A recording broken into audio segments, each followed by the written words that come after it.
ఇజ్రాయెల్కి సంబంధించినటువంటి army 13వ command unit తాజాగా గాజాలోని స్కూళ్లలోకి ప్రవేశించింది.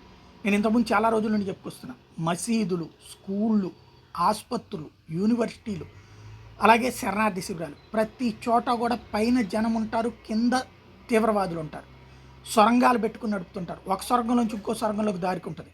బయట ప్రపంచానికి ఏంటంటే ఇజ్రాయెల్ దాడి చేస్తే స్కూల్ మీద దాడి చేసింది, లేకపోతే కనుక కాలేజీ మీద దాడి చేసింది, యూనివర్సిటీ మీద దాడి చేసింది, హాస్పిటల్ మీద దాడి చేసింది, మసీదు మీద దాడి చేసింది అంటూ రెచ్చగొట్టడం ప్రపంచాన్ని ఈ నాటకాలు నడుస్తూనే ఉంది. అట్లాంటి నాటకాలకు భయపడకుండా ఇజ్రాయెల్ తన అటాకింగ్ కొనసాగిస్తూనే ఉంది.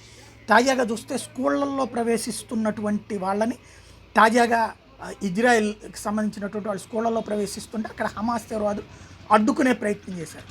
నిర్మోహమాటంగా కాల్పులు జరిపింది. హెలికాప్టర్ల ద్వారా, మిస్సైల్స్ ద్వారా, డ్రోన్ల ద్వారా, డైరెక్ట్ పదాతి దళాల ద్వారా కాల్పులు జరిపితే 25 మంది హమాస్ తీవ్రవాదులు హతమయ్యారు. ఆ తర్వాత స్కూళ్ళలోకి వెళ్ళి అక్కడ ఉన్నటువంటి భారీ ఎత్తున ఉన్నటువంటి ఆయుధాలని, డ్రోన్లని స్వాధీనం చేసుకుంది ఇజ్రాయెల్ డిఫెన్స్ ఫోర్స్.